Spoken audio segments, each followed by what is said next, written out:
लाल किताब। भृगु संहिता से कहीं अधिक रहस्यमयी ज्ञान है लाल किताब का। आप माने या न माने, लेकिन इसे पढ़कर यदि आप इसे समझ गए तो निश्चित ही आपका दिमाग पहले जैसा नहीं रहेगा। माना जाता है कि लाल किताब के ज्ञान को सबसे पहले अरुणदेव ने खोजा था, जिसे अरुण संहिता कहा जाता है। फिर इस ज्ञान को रावण ने खोजा और इसके बारे में रावण ने लिखा था। फिर यह ज्ञान खो गया, लेकिन यह ज्ञान लोक परंपराओं में जीवित रहा।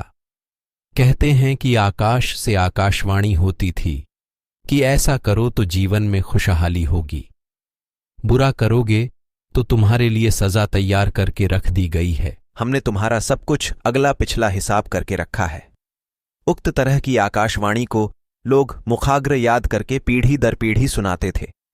इस रहस्यमय विद्या को कुछ लोगों ने लिपिबद्ध कर लिया। जब 1929 को रूपचंद जोशी ने इसे लिखा था तो कहते हैं कि उनके पास हिमाचल से एक प्राचीन पांडुलिपि प्राप्त हुई थी। तब उक्त पांडुलिपि का उन्होंने अनुवाद किया था। लाल किताब ज्योतिष की पारंपरिक प्राचीनतम विद्या का ग्रंथ है। उक्त विद्या उत्तरांचल और हिमाचल क्षेत्र से हिमालय के सुदूर इलाके तक फैली थी। बाद में इसका प्रचलन पंजाब से अफगानिस्तान के इलाके तक फैल गया। उक्त विद्या के जानकार लोगों ने इसे पीढ़ी दर पीढ़ी संभाल कर रखा था। बाद में अंग्रेजों के काल में इस विद्या के बिखरे सूत्रों को इकट्ठा कर जालंधर निवासी पंडित रूपचंद जोशी ने सन 1929 को लाल किताब के फरमान नाम से एक किताब प्रकाशित की। इस किताब के कुल 330 पृष्ठ थे।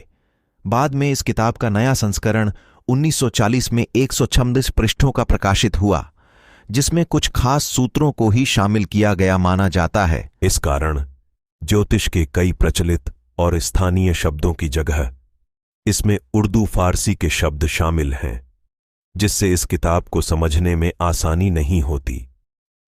उर्दू में इसलिए लिखा गया क्योंकि उक्त काल में पंजाब में उर्दू और फारसी भाषा का ही ज्यादा प्रचलन था। लाल किताब के फरमान नाम से जो भी किताबें बाजार में उपलब्ध हैं, उनमें से ज्यादातर ऐसी किताबें हैं जो व्यावसायिक लाभ की दृष्टि से लिखी गई हैं, जिसमें प्रचलित फलित ज्योतिष और लाल किताब के सूत्रों को मिक्स कर दिया गया है, जो कि प्राचीन विद्या के साथ किया गया अन्याय ही माना जाएगा।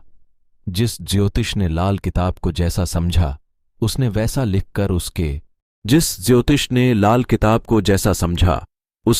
लिखकर उसके उपाय लिख दिए, जो कि कितने सही और कितने गलत हैं यह तो वे ही जानते होंगे।